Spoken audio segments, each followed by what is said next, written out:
아침 목상에 오신 여러분들을 환영하고 축복합니다. 하나님께서 또 우리에게 새로운 날을 허락하셨는데요. 새로운 날에 걸맞는 새로운 은혜로 오늘 하루도 우리의 인생을 지켜줄 줄 믿습니다. 오늘은 에베소 장로들에게 고별 설교하다라는 제목을 가지고 사도행전 20장 17절부터 38절까지 말씀을 함께 살펴보도록 하겠습니다. 우리 22절부터 24절까지 말씀 같이 한번 읽어보도록 하겠습니다. 보라, 이제 나는 성령에 매여 예루살렘으로 가는데 거기서 무슨 일을 당할는지 알지 못하노라. 오직 성령이 각 성에서 내게 증언하여 결박과 환난이 나를 기다린다 하시나 내가 달려갈 길과 주 예수께 받은 사명 곧 하나님의 은혜의 복음을 증언하는 일을 마치려 하면은 나의 생명조차 조금도 귀한 것으로 여기지 아니하노라. 예, 바울이 밀레도에서 에베소 장로들을 부릅니다. 그래서 에베소 장로들에게 마지막 인사를 나누죠. 아마 바울은 자신이 이번 여행을 끝으로 다시는 에베소 장로들을 못 볼 것을 알았던 것 같아요. 그래서 고별 설교를 하게 되는데 먼저 과거에 자기가 어떻게 에베소 장로들 가운데 에베소에서 사역했는지에 대해서 쭉 설명을 합니다. 그런 다음에 눈의 시선을 다시 현재로 돌려요. 현재로 돌려서 지금 어떤 상황인지를 이야기합니다. 그러면서 이렇게 이야기하죠. 보라, 이제 나는 성령에 매여 예루살렘으로 가는데, 예루살렘을 지금 간다라고 이야기를 해요. 근데 가는 이유가 뭐라고 이야기해요? 성령에 매여라고 이야기합니다. 그러니까 예루살렘에 가는 것이 자신의 뜻과 의지로 되어 있는 게 아니에요. 분명히 하나님께서 자신을 인도하셔서 이끌어서 그 인도하심에 따라서 예루살렘에 간다라고 표현합니다. 특별히 여기서 매이다라는 표현을 쓰죠. 마치 동물이 주인의 손에 매인 것처럼 끌려간다는 거죠. 근데 사실은 우리 하나님은 인격적인 분이세요. 그래서 우리를 억지로 강제로 이렇게 끌고 가지 아니하세요. 다만 이 매여라는 표현을 쓴 이유는 뭐냐면 그만큼 강력한 하나님의 인도하심을 맛봤다는 거죠. 그래서 성령의 강력한 인도하심을 맛보고 그 인도하심에 이끌려서 어디로 가는 거예요? 예루살렘에 가는 거예요. 그런데 거기서 뭐라고 계속해서 말하냐면 거기서 무슨 일을 당할지는 알지 못한다. 예루살렘에 가는데 그곳에 어떤 일이 기다리고 있을지 자기는 잘 알지 못하겠다는 거예요. 다만 그곳이 단순히 환영받는 길이 아닌 것은 알았던 것 같아요. 뭐라고 되어 있냐면 알지 못하노라. 오직 성령의 각성에서 내게 증언하여 결박과 환난이 나를 기다린다 하시나. 결박과 환난이 나를 기다린다 하시나. 예루살렘에서 어떤 일이 있을지 구체적으로 알 수 없지만 그곳에 뭐가 있을 수 있는 거예요? 결박과 환난이, 어려움이 있을 수 있다는 거예요. 그럼에도 불구하고 나는 어디로 가는 거예요? 예루살렘에 가는 거예요. 그럼 여러분들은 어떠세요? 여러분 오늘 본문에 보면 바울이 나는 성령에 매여서 예루살렘에 간다 라고 표현하는데 하나님의 인도하심, 성령의 이러한 인도하심을 맛본 적 있으세요? 참 어려움이 있지만 내가 성령의 인도하심에 따라서 그것들에 순종하고 나아갔던 경험들이 있으세요? 한번 이런 경험들이 있는지 돌아봤으면 좋겠어요. 물론 이런 경험들 이야기할 때 너무 거창한 것, 거대한 것들만 우리가 생각하지 않아도 될 것 같아요. 이번에 어버이 주간이 있었는데요. 어버이날이 있었는데요. 그래서 저도 저희 어머님이랑 같이 만나서 이런저런 이야기 나누는데 어머님이 그러시더라고요. 뭐라고 얘기하냐면 내가 이번에 코로나가 2년 반 이렇게 되다 보니까 게을러진 것 같다고. 맨날 집에서 편하게 TV로 온라인으로 이렇게 예배 드리다 보니까 본당에서 나가서 예배 드릴 때랑 예배 드리는 마음이 다르다고. 그렇겠죠. 우리가 예배장에 와서 예배 드릴 때는 화장실 가고 싶어도 못 가는데 집에서 예배 드릴 때 언제든지 자유롭게 다닐 수도 있고 편한 자세로 들을 수도 있고 그러면서 점점 내가 게을러지는 것 같다 영적으로. 그걸 많이 느꼈다고 그러더라고요. 이런 것도 하나의 성령의 인도하심이죠. 성령께서 우리의 몸은 뭐예요? 편한 걸 추구하잖아요.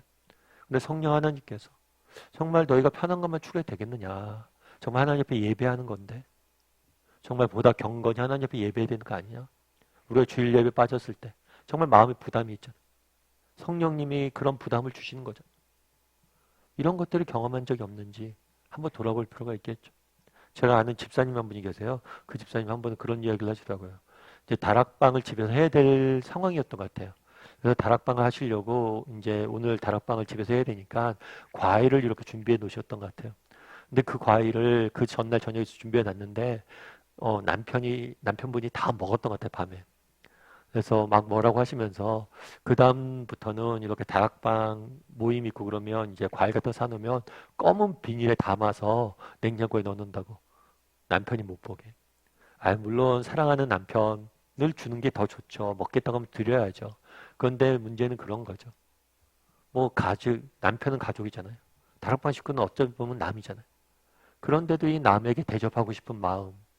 저 이런 마음이 뭐 인간적으로 생긴 거겠어요? 가족이 인간적으로 생각하면 더 귀하죠. 그런데 정말 성령님이 주시는 그런 마음들이 있기 때문에 우리가 때로는 정말 우리 가족들 먹는 것보다 이웃을 먹는 걸 더 챙기는 거 아니겠어요? 이런 경험들이 있냐는 거예요.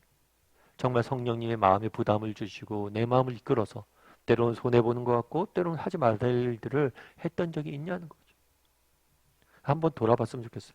우리도 이런 경험이 있는지. 그런데 바울은 뭐라고 하냐면 기다린다 하시나 내가 달려갈 길과 주 예수께 받은 사명 곧 하나님의 은혜의 복음을 증거하는 일을 마치려 하면은 나의 생명조차 조금도 귀한 것으로 여기지 아니한다. 왜 그러면 예루살렘에 가려고 그러냐는 거예요. 그건 분명 강력한 성령님의 인도하심을 느꼈어요. 하지만 본인이 결단해야 되잖아요. 결단한 이유가 뭐예요? 사명 때문이라는 거예요. 사명. 하나님이 주신 사명 때문. 특별히 오늘 본문에 이렇게 되어 있어요. 달려갈 길. 그래서 바울은 자신에게 준 사명을 운동 경기에 비유합니다. 여러분 달리기 선수를 한번 생각해 보세요. 달리는 게 마라톤 선수를 한번 생각해 보세요. 42.19km를 평균 100m 평균 18초에 달리는 게 쉽겠습니까? 4시간, 5시간 숨이 차오르고 정말 죽을 것 같은 고통이 있죠. 그래서 달리다 보면 그런 지점을 통과한다고 그래요. 사점. 사점이 뭐냐면 죽을 것 같은 순간이란 거예요. 정말 숨이 턱턱 막혀 죽을 것 같은 순간들을 참고 인내하면서 뭐라는 거예요? 달린다는 거예요. 왜요? 목표점이 있잖아. 우리에겐 표대가 있잖아. 결승선이 기다리잖아.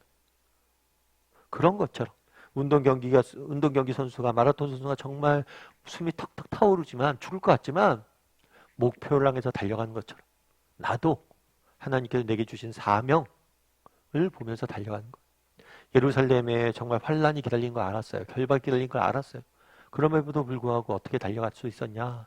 이 사명 때문이라고. 사명. 최근에 우크라이나에 전쟁이 있었잖아요. 우크라이나에 전쟁이 난 다음에 러시아가 우크라이나 침공한 다음에 많은 피난민들이 우크라이나에서 딴 나라로 빠져나갔습니다. 그런데 많은 피난민들이 빠져나가는데 정반대로 가는 사람들이 있었어요. 그 사람들 어떤 사람이냐면 외국에 거하고 있다가 우크라이나가 전쟁이 났다고 그러니까 전쟁에 참전하려고 나가는 거예요. 그래서 어떤 분의 인터뷰를 봤는데 그분은 나이가 59세세요. 그런데 전쟁에 참여할 수 있는 징집 대상이 60세까지라고 그러더라고요. 내가 조금만 있으면 나이가 지나서 생일이 지나서 전쟁에 못 참여하니까 빨리 생일 지나기 전에 빨리 참여하려고 왔다고.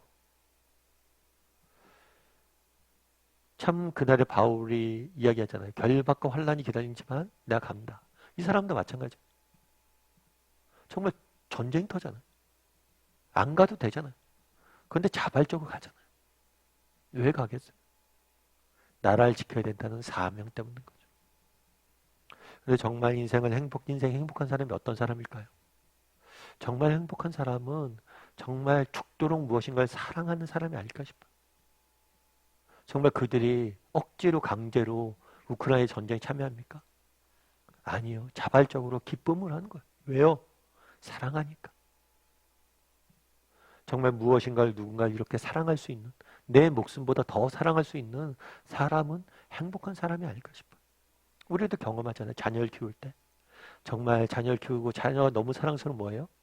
야, 내 목숨을 내놔도 아깝지 않겠다. 자녀를 위해서. 그런 마음이 들잖아요. 정말 그 순간이 얼마나 행복한 순간이에요. 바울은 그날의 사명에 불타있는 모습들을 보게 됩니다. 이것은 의무가 아니라고 저는 생각을 해요. 정말 그것은 행복이라고 생각합니다. 그래서 우리도 한번 돌아봤으면 좋겠어요. 나는 정말 이렇게 목숨을 내놓을 정도로 사랑하는 누군가가, 사랑하는 무엇인가가 있는가. 그리고 정말 사랑할 수 있는 사람이 되었으면 좋겠어요. 하나님 나라를, 하나님 주신 가정을, 하나님 주시는 일터를 정말 이렇게 사랑할 줄 아는 저와 여러분이 되기를 정말 주님의 이름으로 소원합니다. 우리 시간 함께 기도했으면 좋겠는데요. 기도하실 때 오늘 말씀 기억하면서 기도했으면 좋겠습니다. 그날에 바울이 이야기합니다. 성령에 매여 예루살렘에 간다. 우리도 정말 성령 하나님의 이러한 인도하심을 날마다 맛보는 사람이 될 수 있도록 기도했으면 좋겠습니다. 이러한 성령 인도하심을 맛보기 위해서 날마다 성령님에게 물어야 돼. 하나님이 원하신 것이 무엇인지 물을 줄 알고 성령의 인도하심을 받는 우리 모두가 되게 해달라고, 그리고 성령의 인도하심을 받아서 하루하루 살아가는 우리 모두가 되게 해달라고 기도해 주시고, 또 기도하실 때 정말 바울이 사명에 불탔던 것처럼 우리에게도 이런 사명을 주십시오. 정말 죽도록 누군가를 무엇인가를 사랑할 수 있는 사람, 행복한 사람이, 인생의 참된 행복은 사랑에 있어요. 우리도 정말 바울이 그러했던 것처럼 정말 죽도록 사랑할 수 있는 사람이 되게 해달라고, 특별히 하나님과 하나님 나라를 사랑할 수 있는 사람이 되게 해주시고, 하나님이 내게 주신 사람들 사랑할 수 있는 사람들이 되게 해달라고, 그 사랑 앞에 죽음도 두려워하지 않는 사람들이 되게 해달라고 이 시간 목소리로 같이 기도해 주시고, 오늘 하루 또 하나님께서 우리 인생을 인도해 달라고 같이 한 목소리로 같이 기도하도록 같이 기도하시겠습니다.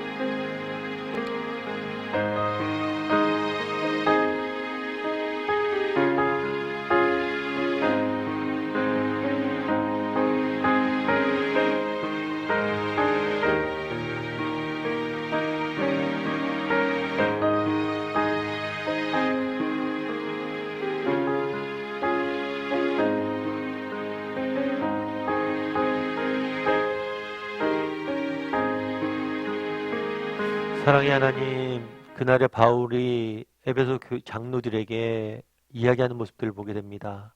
정말 우리도 바울처럼 성령의 인도하심을 날마다 맛보는 사람들이 되게 도와주시옵소서. 성령에 매여 살아가는 사람들이 되도록 도와주시옵소서. 이를 위하여 정말 무엇보다도 날마다 하나님 음성에 귀 기울이게 도와주시고, 하나님의 뜻을 찾는 사람들이 되게 도와주시고, 그 하나님의 뜻에 정말 순종할 수 있는 우리 모두가 될 수 있도록 주여 은혜를 더하여 주시옵소서. 그날에 정말 바울이 가졌던 사명을 우리도 갖길 원합니다. 정말 참된 인생의 행복이 정말 무엇인가를 죽도록 사랑하는 것에 있음을 기억하고, 정말 사랑할 수 있는, 정말 사랑을 사명으로 여기며 살아갈 수 있는 우리 모두가 될 수 있도록 주여 은혜를 더하여 주시옵소서. 또 오늘 하루 세상 속에 살아가야 됩니다. 하나님께서 정말 오늘 하루 우리 인생을 지키시고 인도하시고 보호해 줄 줄 믿사오며 이끌어 줄 줄 믿사오며 모든 말씀 예수님의 이름으로 기도드리옵나이다. 아멘.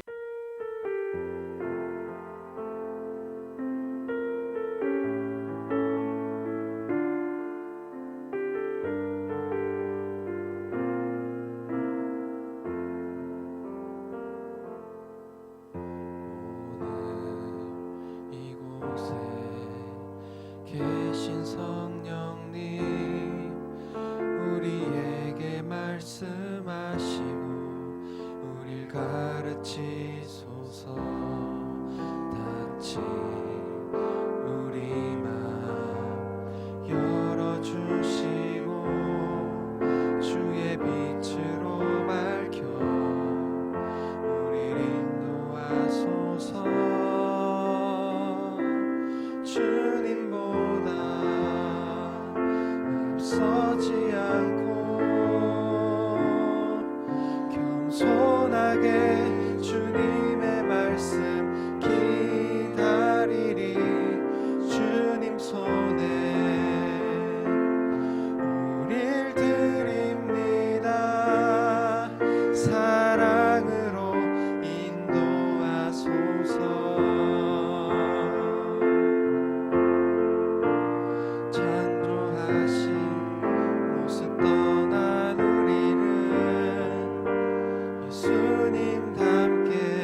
주님보다